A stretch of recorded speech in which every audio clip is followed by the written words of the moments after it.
I'm going to share this with everybody here.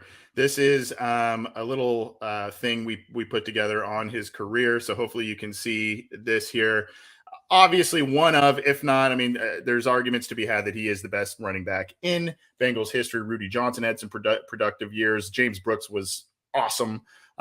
Pete Johnson is the team's touchdown leader in general. So I mean, they've had a lot of good players, good running backs, and obviously Dillon has kind of, for fair or not, has kind of wallowed in this Hall of Fame limbo. So here's some of the stats.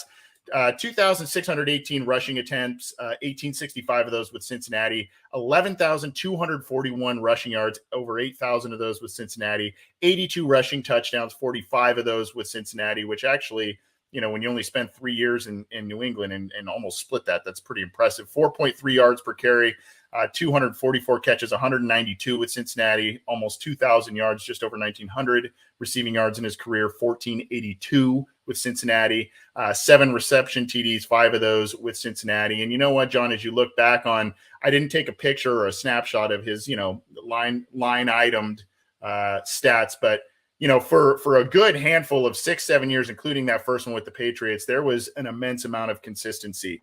Especially in the rush yards per carry, 4.3 in his career. It was like 4.2 in New England and 4.3 in Cincinnati. So there is a lot of consistency in Corey Dillon's career for about 6-7 years. Towards the beginning of his career and the early mid 2000s, it was a sight to behold. Here's some of the accolades, and I didn't get to all of them, but these are some of the major ones. 4-time Pro Bowl selection.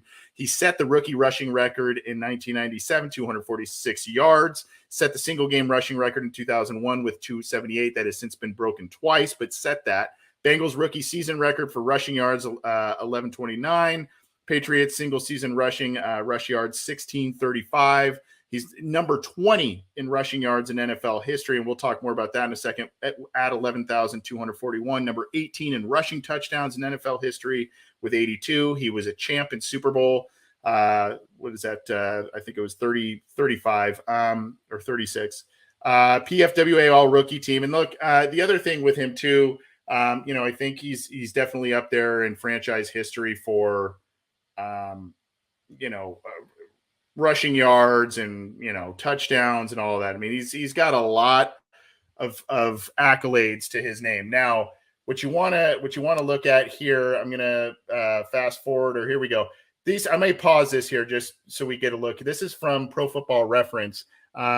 If you look at it, he's at the bottom there. You maybe cut off a little bit. Let me see if I can shrink this down a little bit so you can see that.